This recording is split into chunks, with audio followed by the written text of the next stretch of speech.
everyone, welcome to yet another episode of Deep Conversations Only. Today we have with us Miss Akanksha Parashar, who is a trainer at Art of Living Foundation and is also the founder of Mindful Journaling Academy.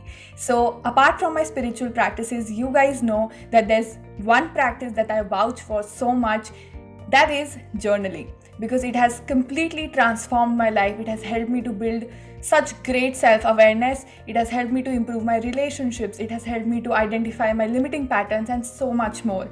And I wanted to bring you an expert on the show so that you guys can start your journaling journey. And if you have already started, you can enhance from this podcast.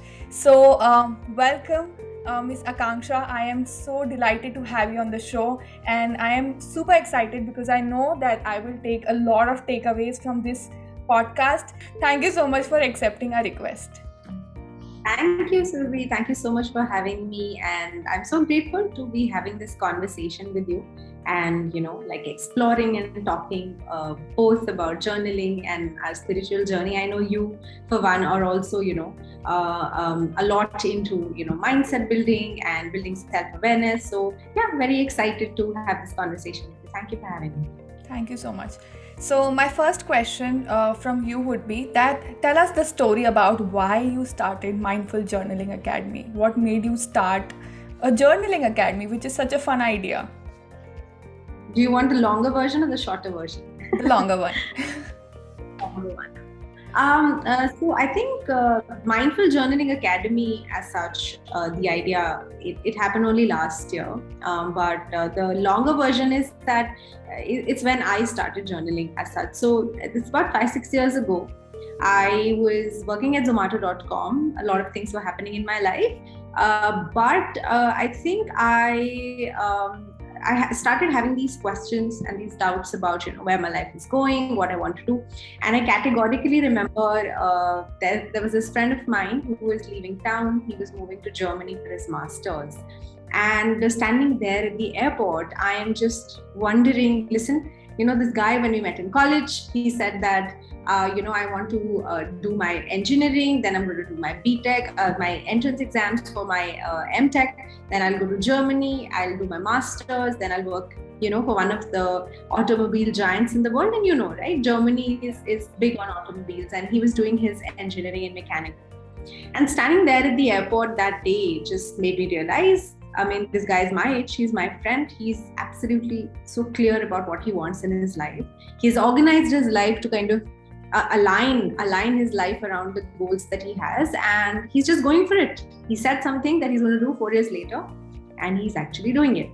And I was sad because my friend was leaving town. I was happy for him because he was going to kind of go and work on his goals. But most importantly, I was really miserable. Suddenly I think mid-20 crisis hit me, and I'm wondering, listen, he knows, everybody else knows what they want to do in their life. They're super clear, they're so self-aware, and everything is going so well for them. And I have no idea. I'm the only one who has no clue what she wants in her life. And, everything is just so haywire. There's no purpose, there's no direction. And you know how typically that mid-20 crisis, identity crisis, I think that's what happened. Now, luckily for me or unluckily for me, that was not the only day. For the next 1 year, this kept going on and on and on. And, I remember spending days when I would cry myself to sleep, or sometimes I would just get up and I would not have the energy to move out of my bed. And I would just question, why am I doing this, right? Like, is this making any sense? Where is this going? All of that happened. And of course, then you have, certain days where you get promotion or you get appraisals and, some office parties happening or some birthdays happening, and you forget some things. But I think it was kind of recurring. It kept happening. And I think in September of 2015, when I was at this gathering and I met this guy, not a romantic story. He was a life coach. And I was like, oh, when you see somebody who's like accomplished like that, and, you get a vibe from some people, yeah, this person can help me. So I just went up to him and I'm like, listen, there's too much going on in my mind and I have no clarity what I want to do. But one thing I know for sure is I want to do something important with my life, something impactful and create value while I'm still here on the planet. And then I started blabbering like, 21, or I was 21, 22 back then. So like a 22-year-old, I just kept talking. And he said, Akanksha, hold on. I would love for you to share all of this, but why don't you write all of this in an email and send it to me? And I'm like, I'm writing here, like, in front of you. Why would you want me to just write an email and send it to you instead? Like, and I can just like talk about it. He said, no, I really want to pay attention to every single thing that you're sharing with me. And I would really appreciate if you can put this all in an email and send it to me. So I took his advice. I was like, okay, this guy is learned and everything. So if he's saying something, there might be a reason behind it. So I went back home and I started writing this letter. I took 1 week. I wrote 7,726 words.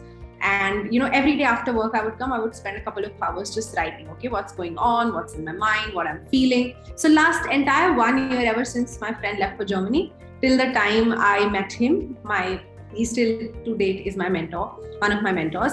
And, I wrote everything, all my fears, my insecurities, my ambitions, my dreams, my hopes, everything I was going through, my stresses, my botherations, my desires. I put everything in that email. And of course, what happened after the email is one part of it. But I think so that was my first encounter with journaling, right? Like just pouring down my thoughts on paper or digitally. First time I journaled was digitally. I used to write in diaries and journals as a kid because the idea I think was fascinating, or I would just be like, oh, something there's in my diary that nobody knows. So I think that was fun. So I remember in class 7, 8, even class 10, 11, sometimes I would do it, but it was not like a proper practice or anything. I would just come back and write, or, maybe about my day or something cool that happened at school, something like that. But I think 2015 was one significant event in my life where I encountered the power of writing. And while writing that letter itself, and there's a sentence I often share in my workshops from that letter. I have that letter, obviously, I sent it on Gmail. So there was a particular line I wrote that, writing this, I'm realizing that how come I have never reflected on any of this? Because this is my life, right? I am pretty much like doing all of this. I'm living this life. I'm being such an actor in this life that I've not stepped back and really see, hey, what's happening here?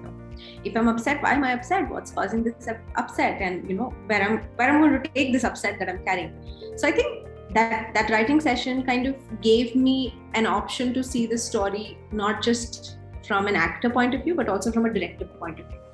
I kind of just moved out of the box and I saw, oh, this is happening. I can watch this movie and not just be a part of it, right? I can play both roles. So I think that was a revelation for me, and many things happened after that. And journaling in specific, I kept using it again and again in some way or the other. Sometimes it would just be to vent. Sometimes it would be to, answer some questions I had. So instead of sitting and wondering what I want to do with my life, I would just say, okay, what do you want to do with your life, Akanksha? I want to do ABC. Okay, why do you want to do ABC? What does this really mean? So I would, I kind of got deep into it. I did a bunch of things. I took up jobs. I did freelancing work. That is like one bit of it. But I think, so last I was working, the last job that I was doing before I started my business, or I started the Mindful Journaling Academy, was I was working in this upcoming online studio, offline studio, meditation studio chain called Mind House, right? So I was creating content for them. So all the research and what meditations would go, because I have meditation experience for the last 8-9 years. I was putting that content together, and then pandemic happened and they had to let go of me. They didn't have the funds. It's a startup. And I was like, okay, finally, it's time. I better do something of my own now. High time. I've taken too many jobs, switched careers, figured everything out, from being a travel anchor to working in corporates and startups and whatnot. And I remember there was a week when I felt extremely miserable. I was like, life is hopeless. Nothing's working out. Everything's just going for a toss. There's no money. There's no stability, blah, blah, blah. And I was like, okay, forget it. I just picked up my journal. I picked up a pen and I started writing. I did some exercises. I actually did a lot of journaling for 2-3 days. And 3 days later, I was a completely different person. I was like, okay, what happened to all that insecurity, that fear, that worry that I was experiencing 3 days later? And I think that was a eureka moment for me. I was like, oh God, the only thing that shifted from then to today is that I just wrote down my thoughts and feelings. And I questioned myself. And I basically used the tool of writing to explore what's going on in my mind. And I was like, okay, this is what I want to teach. This is extremely powerful. And, if this can, and I realized, hey, this is not the first time I'm experiencing this transformation, right? It has happened so many times. So many big decisions I've taken in my life. I just decided to journal, whether it was making, doing a problem solving kind of format. Okay, just write it down, understand what the problem is, what are my challenges, how can I overcome these impediments, or whether it's just pouring out my thoughts and feelings, my stresses, or just figuring out, reflecting. So I thought, oh my God, I've played so much with my journal. It's like I saw this pattern that every time I'm trying to figure out something with my life, it has to be figured out, mentally first. And I think the simplest way to do that is through journaling. And I realized, oh God, this is such a powerful tool and such an accessible tool. How come people are not doing this?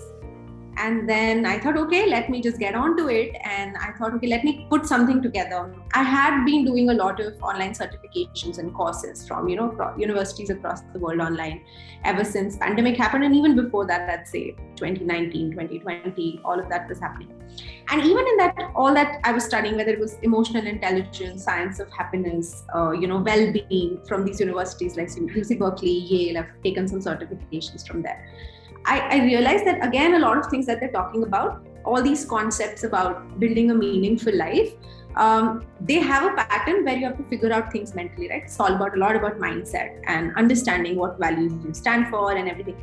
And I thought, again, all of this has a very underlining theme where, you can use the tool of writing to figure it out. So I thought, I suddenly now everything that was there, I thought, I can just write it all out. So whether it's, trying to be positive, okay, write about gratitude. You want to take out your stress, do a free writing, take out your stress through that. Okay, you want to take a decision, you make a pro and con list. You want to set your goals, write down your goals. You want to plan. I was like, this is such a powerful thing, and it's just going across themes. So I thought, dude, this is something I really need to work on. And I created my first workshop. So we're in August right now. So I think exactly around this time last year, I was working on my first workshop, and my first launch was 5th September. I did my first workshop. So that was quite powerful. And yeah, so I started with one workshop and it took shape, and, I think over a couple of thousand people have done like my free training that I give. And about 500 people in the last 1 year have done my signature mindful journaling workshop, which will probably go in a record mode now since I've taken a lot of them live. And I feel that to scale up, I really want more and more people to do it. So I'm just working on how to make it more accessible. But yeah, I think it had such a huge impact on my life. And I think in the last 1 year, I've seen how it has immensely impacted so many other people who've taken up these workshops and been a part of the Mindful Journaling Academy. So I think 1 year ago, if you would have asked me, I was still like, okay, let me do this and figure out whether it'll work. But I think now in 2021, a year later of like really working on this and sharing this with all other people and seeing the impact it has made in their life, I feel more confident that this is something that more and more people need to do. And yeah, so that's what it is. This is so powerful. I resonated with you so much while you were narrating the whole story, because personally I feel that it is one of the most powerful, like hands down the most powerful practices that I have personally encountered. It has, and as you said, you said just 3 days later you were a transformed person. And that's what I've realized so many times with my journaling experience, that the blocks that have been holding me back since so long, they just get cleared out so easily because you're able to navigate to the root cause from where it is sprouting. And then you feel like this is not even something which I would I created. It is something which I've picked it up from somewhere maybe, and this is not mine. And it becomes so easy to let go of things that have been holding you back. And it also makes you like realize certain things about yourself. As you said, it's such a wholesome practice. You can use it for whatever that you want. You can create your goals. You can understand that what you stand for and what are your values and what makes you happy. You can use it to navigate through your stress. So it is just a very, very wholesome practice. And I'm so glad to hear that you've been able to touch so many lives in a positive way and help them to use the power of journaling to change and transform their life as you have done for yourself. So then my next question to you would be that how what you teach in your academy is different from how normally, even in school, as you said, we used to journal, but it was more like a diary entry, or maybe like people don't know when you say what do you have to journal. People don't know that okay, how do I go about it, right? So if you can tell us that what mindful journaling is. So, based on everything I've studied, based on my years of experience with journaling, and obviously I did a lot of research when I decided, okay, this is something I want to teach properly and professionally. I figured there was a pattern which was emerging. So I created this system I call mindful journaling, in which there are 3+1 part to it. Yeah. So mindful journaling plus there's mindful planning and an addition to it, which I teach at my academy, and we practice it and we do it. So the first bit is writing to release, something I call writing to release, where I'm talking about, okay, everything that you're carrying, any baggage, any stress, any trauma, you pour it out. And then there are certain techniques to do it, right? So that is the first bit where the stress management happens, writing to release. The second is writing to reflect. So, you know how, let's say you want to go to a party, or I know we're not going to parties because thanks to pandemic, but let's say if I want to show up to a Zoom call, right? So I'll fix myself in a mirror. So I want to look okay, I want to look great, right? We have something called a physical mirror to see if we're looking okay on the outside. But if I ask you, do you have a tool in your life to, check if you're okay on the inside? For most people, the answer is no, right? I think journaling to reflect, writing to reflect is an extremely powerful tool to find that mirror for your inside. To really ask yourself, hey, how are you doing? How are you feeling? How are you going? How are you navigating through life right now? What's your concern? What are your desires? So all of these questions can become very stressful as long as they're like thoughts in our head. But if we start exploring these questions in a reflective manner, I think it can be extremely powerful, extremely transforming to get this like tangible, solid thing which can tell you what's going on inside and not have it as a chaotic cloud in your head, right? So that is writing to reflect, which is the second bit of it. And third is writing to rewire. So there's a lot of research which has been done in positive psychology where, we talk about rewiring of the brain by repetitive practice in a certain way. Now, whether it's, breaking certain mental habits or creating some new ones, breaking things like social comparison, self-criticism, body image issues, all these things that we carry which bother us, which create stress for us. Or we want to move to a space where, we're more grateful, we're more kind, we're more compassionate, we're more self-compassionate, more self-aware. So bringing this shift is what I call, rewiring your mind, which is the third bit of my writing that I teach, which is writing to rewire. So how can you use writing to break the old patterns and start creating the new ones? And obviously that is, how neurology is based on this, which says that we are very capable of creating new patterns, right? Neurons which wire together, wire together. Yeah. So if I'm repeating something again and again and again and again, if I'm saying, hey, okay, what's the good in my life? What's the bright side? What am I grateful for? So that is something which is the third bit of it, mindful journaling. And the last is mindful planning, which is an addition where we talk a lot about, using journaling to track, set and track our goals, whether it's on a monthly basis. So we have sessions at our academy where we do monthly goal setting, we do weekly review, and literally daily in my academy, we meet every single day for 20 minutes, in which we do 15 minutes of journaling and 5 minutes of, goal setting for the next day and seeing, okay, this is what I set. These were my goals for the month. And this week I wanted to do this. Okay, for tomorrow, what is my to-do list? What am I going to achieve? And then I come back the next day and I review. Right, so it's trying to really build a very consistent practice for journaling, because if I tell you, okay, you do it by yourself, it's hard. I don't need to get into that. It's habit building. I think people know, we all know habit building is not easy. So so then that practice of it and doing it consistently, and I think journaling again is one practice. You need to give it time to really start that, really see that transformation. Although when people come to my 5-day workshop, which is like the entry point to the academy, they're very happy. So many of them, they feel, oh, we've got so much, we don't need your level 2 program or whatever, we're so happy and there's so much transformation and I want to go back to my life and implement all of this. But the unfortunate fact is mind doesn't work like that. It needs repetition. You need to, constantly give it. You need to feed it, to tame it, and, make it your friend. And that's what we do at the Mindful Journaling Academy. Yeah. Wow. That's so powerful because it is completely holistic. Like you're taking care of every aspect of one's life and you're hand holding them into, actually starting that practice, sustaining that practice, and actually be able to take the benefits out of the practice.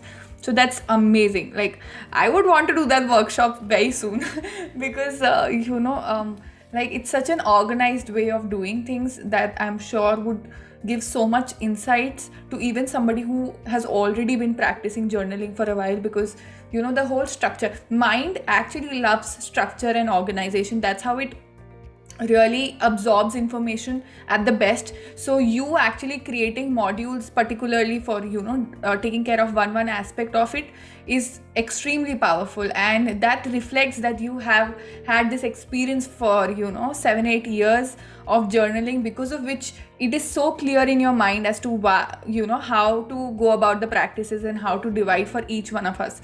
So that was amazing.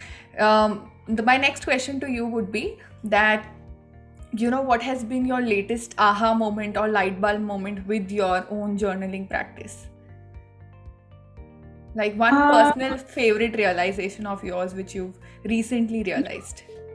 there's no one. There are a couple of realizations which I have time and again. One of it is that there are some days when I, let's say, although I have a very regular journaling routine, and because of routine, like I have to take the session every single day, 6 days a week, so it's hardly that I miss my journaling. But then there are still days. But I've realized, and even if, let's say, I'm journaling, if I'm not addressing certain issues, I've seen how the mind gets stuck into certain things which are not verbalized in my journal. And when I finally, maybe in a few days or maybe a week, I don't take it 1 week to another. I'm like, okay, this week, whatever it is, I want to just finish it off here before I start the next week. So maybe Sunday or maybe on the weekend, if I sit to journal, and if there was some unresolved issue that I could not address through the week, and then I journal about it and I write about it, and I like to think through it and bring a closure to it. I think that always a aha moment for me. And I'm like, oh God, like I wasted 3 days wondering about this, thinking about this, and how free I feel right now. And physically, physiologically, I felt so many times where I really feel light and like some stress has gone off my head. So I think that is one thing which always I just suddenly feel like it's like some weight I was carrying and that has been lifted off. And being a journaling expert, or I'm teaching journaling, despite that, for me to have this experience time and again, it just validates and gives me confidence that people need to do this. And I think the second aha moment again comes a lot when I do writing to rewire, of how just a 10-minute writing exercise can just uplift you. It's just amazing. And I see this with my students when we do certain exercise, and all sorts of reactions come, and almost every day I get one personal message or two personal message from my community that they did some exercise on the website and it was great. And so many of my students, almost every day in class, they say, oh, I had such a bad day, or this was happening, I was bothered, and now I'm feeling so great, so happy, so confident, so positive, so clear. So I think that which is similar to my experience as well, which is like these aha moments kind of keep happening. The only thing that is required is that constant commitment to come back to your journal and do it. And I think to each its own. You need a little bit of time to, it's like making it your friend, right? Like I think any practice where you are basically cultivating, doing something to kind of nurture yourself, whether it's any form of like we exercise for our body, we meditate for our mind. So just to stimulate our mind and do the contemplation or the other benefits, whether it's practicing the gratitude or just managing your stress, or like figuring something out, or just setting your goals, planning your days. That also is a practice, right? So like any other practice or habit, I think you have to give it a little bit of time. And this reminds me of this habit curve, which this author of Atomic Habit talks about, that, you have to give it a little time before you hit that point where you start seeing the benefit. Unfortunately, 95% of the population, they kind of give up that habit between it. And that's exactly why I've created Mindful Journaling Academy as well, because I know you need to give it that much time, because you will fall out, right? Life will happen. It's not like you're going to do journaling every single. I've taught you, hey, this is what journaling is, and you're really convinced that this is great. There's the G.I. Joe fallacy, which says that knowing is not enough. That's only half the job done. You have to take action. You have to do it to really reap the benefits out of it. So that's what it is. And I think, I'm sorry I didn't answer one or two aha moments, but I think this realization again and again, where it's so liberating to just pour everything out or just see that transformation. I think it's extremely powerful, and that keeps happening. Yeah, I've personally realized this that whenever I'm not journaling, I just don't have the time, or I'm thinking that I'll do it tomorrow or maybe at the night. I know that my shoulders are tensed. I have a little bit of stiffness in the upper thoracic area, and I can genuinely feel it. And once I pour down everything, there's such great relief. It almost feels like a lot of stuck energy from the body has just you know has been released, and it is amazing, like how much you can understand about yourself, and how much you can. I personally feel that I have a coaching program too, in which I help people to really heal themselves holistically, on the body level, on the mind level, and on the soul level, through connecting to their own self. And time and again I have been telling this to people, and they've realized this, that when you journal a lot of why a particular disease has happened to you, you get answers even for that, because you realize that the same pattern that has been happening in your mind is actually getting physiologically manifested in your body, and you realize that, okay, this is the connection, and I have to really work on this. And it is so powerful that just investing maybe 20 minutes a day, you can get so much access to your unconscious mind, and that can be so so so powerful.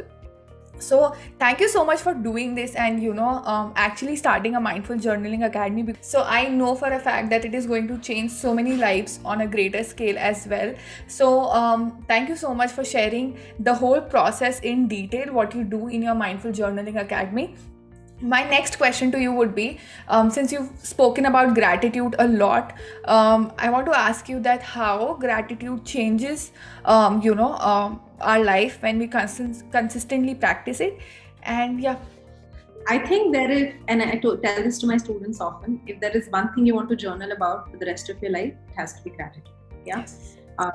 Gratitude, I think it's like the mother of all virtues. So if there is any value you want to build, inculcate, and work on things, gratitude is like, it has to be there. Without it, things are not going to work out. And even if they do, they're very possible to kind of fall out if there is a lack of gratitude. As far as benefit is concerned, I have a particular course specifically, which is Mindful Journaling for Gratitude Mindset, in which I really have gone into the depth of first explaining what gratitude is, why is it beneficial, and I've really touched, what people think gratitude is, what our experience with gratitude has been, what our understanding, how culture has an impact on how grateful we grow up to become as people. But more importantly, I've gotten into the science of it. So there is so much research in psychology about gratitude and how it helps. So there is physiological benefit. Actually, people have seen physiological differences in their body, better heart rate, decreased anxiety levels, better well-being. So physiologically, there is a lot of benefit if somebody is practicing gratitude.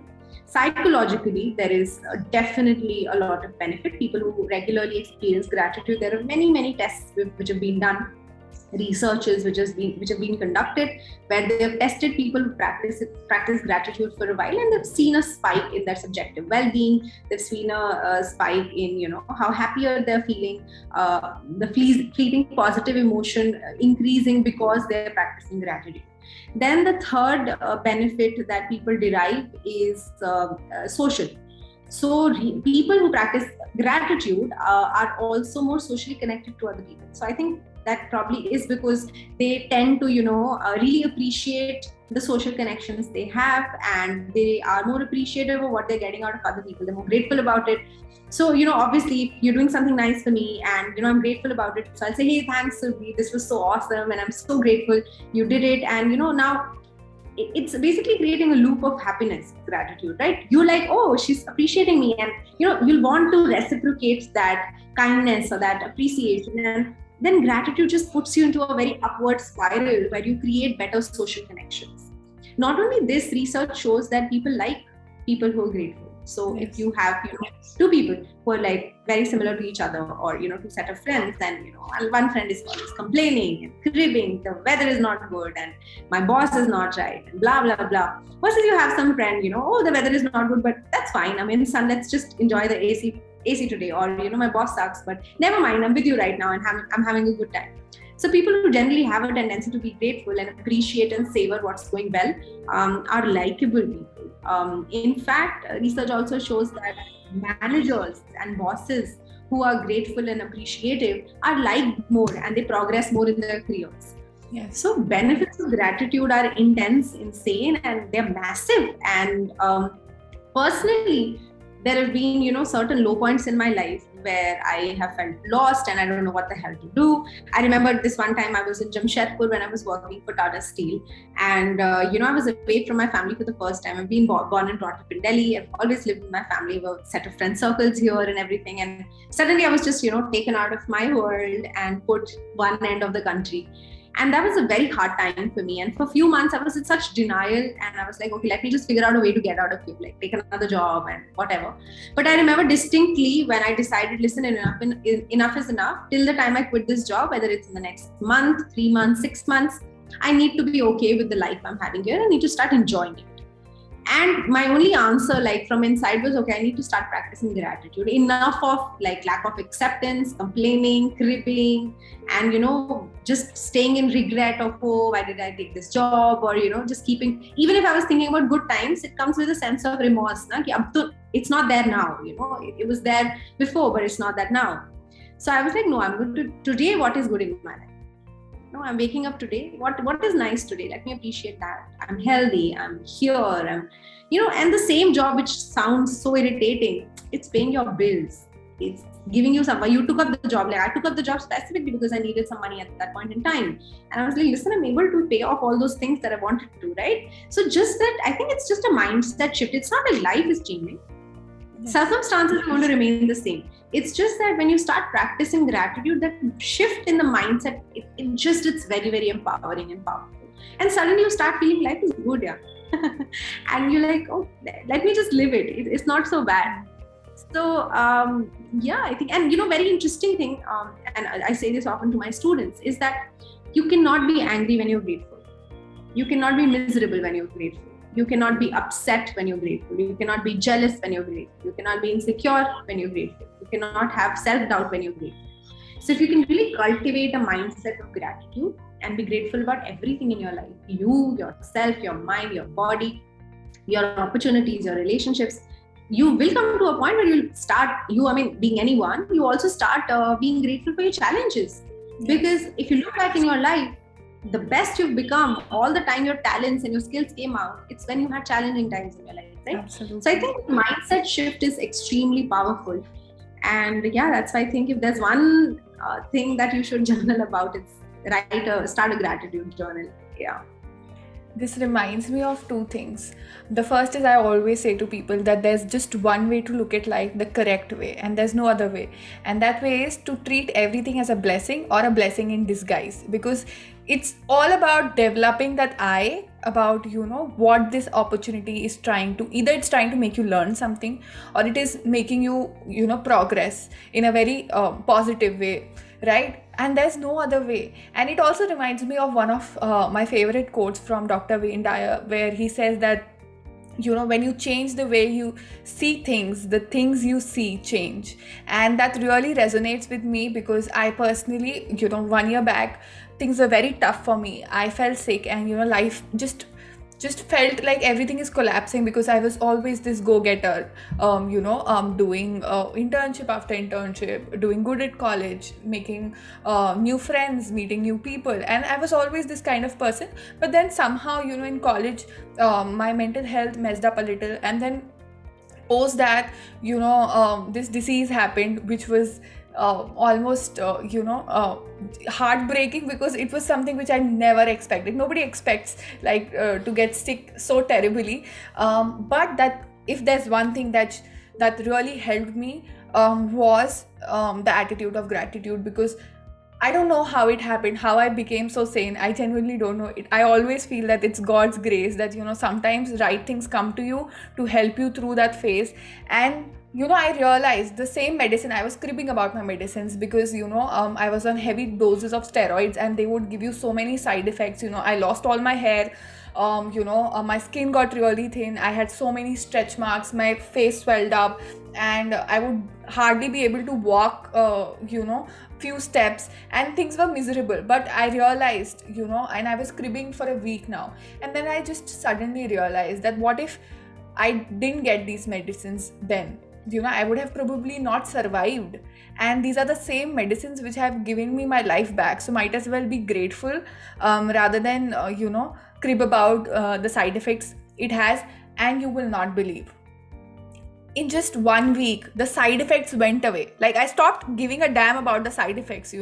I just started living and just started being grateful about having this opportunity to be at my home and to really be taken care of. And pandemic happened, so because of which colleges also got closed. And previously I was feeling that I'm the only one who's staying at home and everybody's in college, and suddenly everybody was at their home. And that just made me realize that, okay, things are not that bad. And over a period of 1 year, the disease that was supposed to be so life threatening, that my doctor told me drop out of college, stay at home, don't drive, don't go here, don't go there, is almost in remission now. And if that has been possible, I think one of the major pillars, I would say, is gratitude and constantly reflecting back. And when you said, it just made me realize that I've been, letting go of that mindset since few weeks, I think, and I have to get back on it.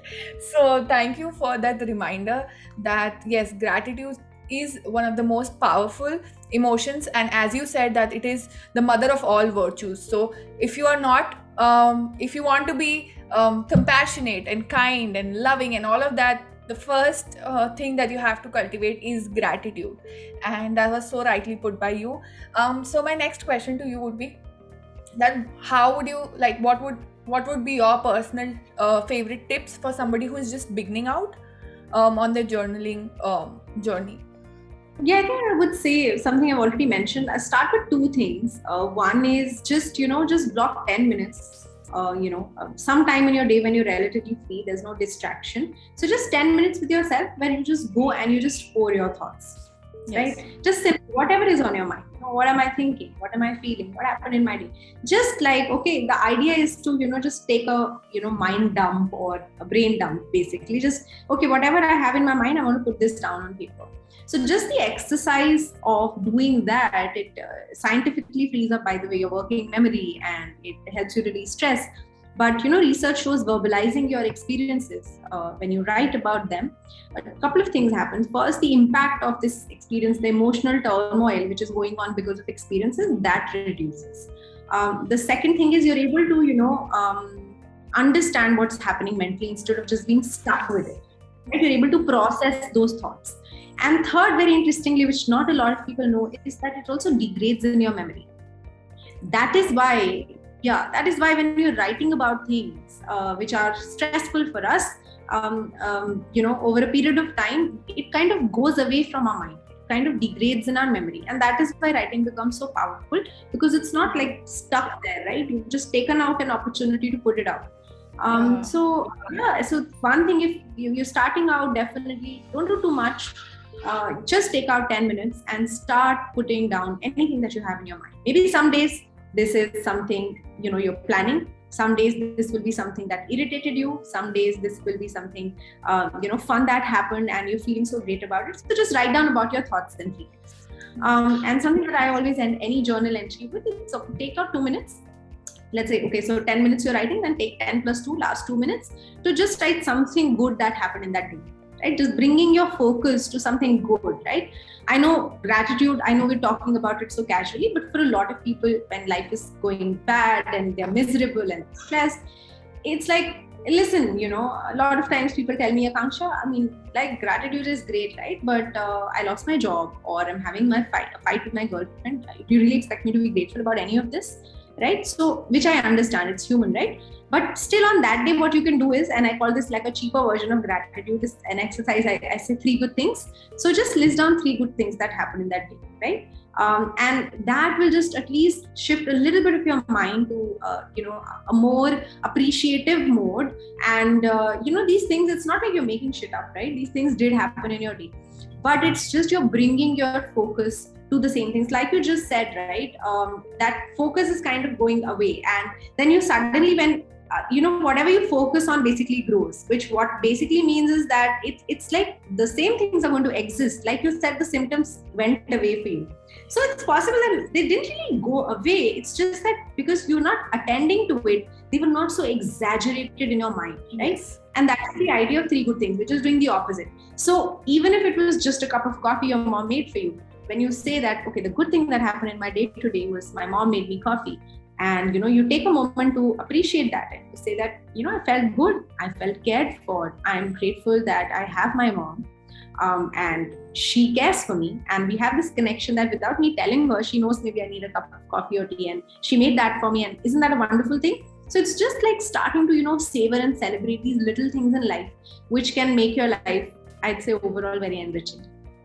Yes, and it also reminds me of another quote. I don't know, just everything keeps popping up. So, I was attending a lecture by His Grace Chaitanya Charan, and he was speaking about that in certain situations, you cannot be grateful about that situation, but you can still be grateful in that situation. And that is exactly what you're saying. That even when there's something which is miserable, something which you don't expect, something which is not good, for example, losing someone, or either to death, or either to a fight, or just getting diagnosed with a disease which hampers your ability in some way.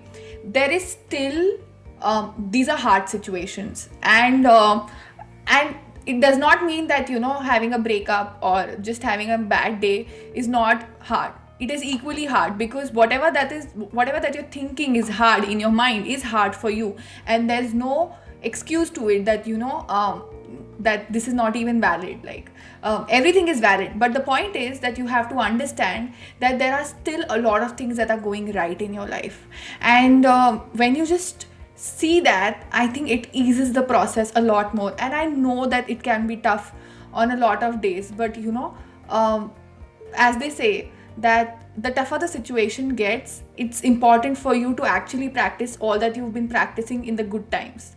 So it becomes even more important for you to actually stick to your practices and really be able to use that mindset. And I always explain this to people, that what a mindset is. Sometimes we may think we use this word a lot, but we never understand the science behind the mindset. So for example, I always say that there are two people living in the same world. Like, you will see one person always complaining and cribbing, and the other person will always be grateful, but the situations and the people around and the life around is still the same. Both has to wait in traffic for long hours, right? Both of them have the worst boss in the world, and they might not be happy in their family life as well, but you will still see that one person will still be able to be grateful. And the reason is the way you see things, right?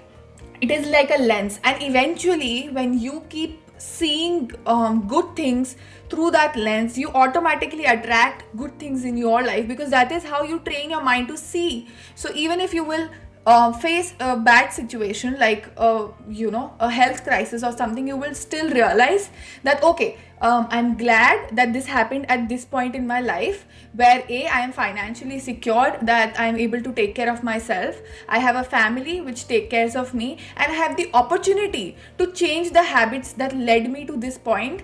And the remaining years of my life will be very healthy, because I've got this early alarm. This is what you can say to yourself. That, so there's so much, how we just see things, the perspective about the situation changes, and you're able to be genuinely grateful eventually. Maybe not in the moment at that particular point, but eventually you will be able to see that how that tough situation really helped you grow so much.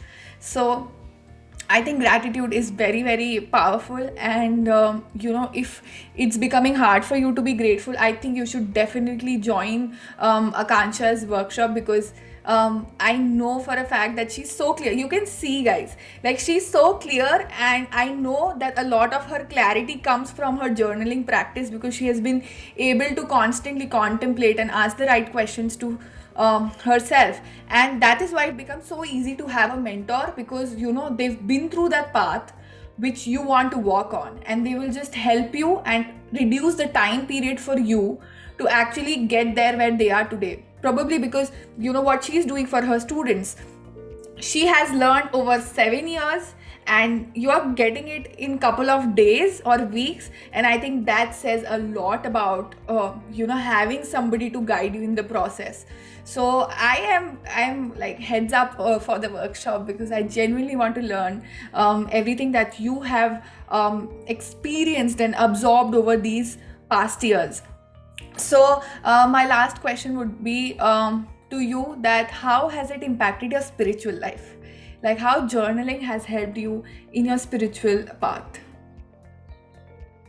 So my first encounter with meditation as such was, I think, in 2013 when I did my first Art of Living course. That in itself, I think, opened a door to another world for me when I did my first meditation, which was the Sudarshan Kriya. For those of you who don't know it, it's a very, very powerful breathing technique, which now has been validated by universities like Stanford and Yale, and in NIFT and IIT, it's become across India as well. It's become a credited program, the Art of Living program. But what's happening here is that when I did that meditation, and I was like, oh God, what just happened to me, right? Suddenly I felt a very different and very peaceful state of mind. And like we've been discussing, nothing had changed, right? Like life was similar. It's just the state of mind really changed. And I think that was my encounter with understanding that how, the quality of your life, and this is something I extremely, extremely believe in, a very core value that I live by, is that, the quality of your life depends on the state of your mind. Absolutely. So if I send you to the best vacation in the world, or if you have the best boyfriend or girlfriend, or if you have an amazing family and everything is happening the way you want it to be, but you get a call and maybe a friend met with an accident, or maybe some other news which is not pleasant. So the situation, even if it's same, the shift in the state of mind, it's just going to make it very different, right? So then the Hawaii vacation, or the party you're at, or this amazing person you're with, they won't matter, because the state of mind shifted, right? So that state of mind, the value of that state of mind I understood when I started meditating, and that has been an amazing journey in itself. And so we just mentioned, I'm also a trainer with the Art of Living. I teach this technique now, so you're most welcome to come and learn. But I think over a period of time, what I realized was, when I was meditating, I would feel great, and it definitely gave me a lot of resilience, a lot of focus, a lot of strength, inner strength to, I've taken so many decisions in my life, taking jobs, leaving jobs, starting my business. In my relationships, I've taken some hard decisions. So all of this strength was coming. However, I was feeling that, sometimes in meditation, but a lot of times besides my meditation practice, there were still things in my mind that I didn't have answers to. Yeah. So while meditation would help me calm my mind down, I still wanted to use that calm state of mind to figure stuff out, which I think was not happening just from my meditation or my spiritual practice, so to say. There was a lot of knowledge that I was absorbing, I was taking on, but I was like, okay, what do I do with this now, right? So I think journaling as a tool, it is so, I would say, it's just so beautifully in sync with my meditation practice, because now these unresolved thoughts which were coming and bothering me when I was meditating, or even besides that, now suddenly I had this space and outlet to resolve these thoughts, which I think a meditation practice alone doesn't do it. So, my mentor or teacher, Gurudev Sri Ravi Shankar Ji, he talks a lot about, at least once a month, you should sit and do, you should contemplate, right? So the Sanskrit word for that is manan, wherein you need to ask yourself, who am I? Where am I going? What are my priorities? Where am I spending my time? So I think personally, I think contemplation for anyone like that just mentally can be a little difficult. And that is exactly why journaling becomes such a cool tool to kind of come in and say, hey, okay, you want to contemplate, just pick up a pen and paper and start doing it on paper. Because I think in my mind, research shows there are at least 6,000 thoughts we get every single day. Any human being, there are up to 60,000, but at least every single person gets 6,000 thoughts every single day. Now, to manage these 6,000 thoughts is insane, right? Yes. And it's chaotic and it's intangible. But the moment you decide to write these thoughts down, now they're words on paper.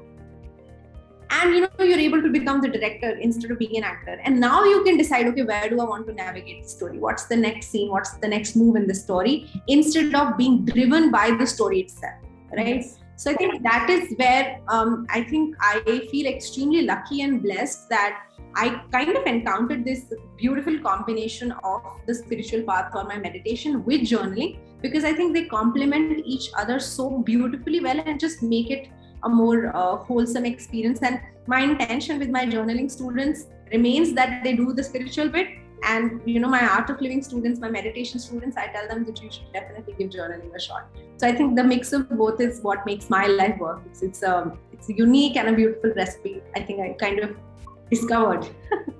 Yeah. I would 100% agree to this, because yes, meditation gives you that calm state of mind. Meditation does help you to connect yourself to your true self, but at the same time, mind is a beast in itself that you have to handle, right? And life happens to all of us. Once we're out of that meditation, it's always, it's easier on some days to carry that meditation throughout the day, but on most days, at least for me, it's tough.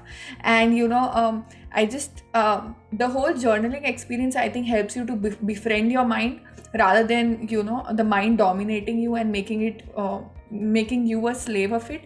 And as you said that whenever you journal, the memory of it fades away, and I think that happens because you're addressing it. Otherwise it keeps repeating in your mind, and the neurons are just they are getting deeper and deeper, and it becomes your default state of mind without you having to do anything, right? And just when you address it on paper and you let go of it, the mind no more has to no more has that food to chew on, and at least that one bit of it has gone away, and I think that helps a lot.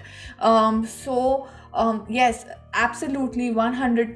Journaling is one of the most powerful tools that you can incorporate in your life.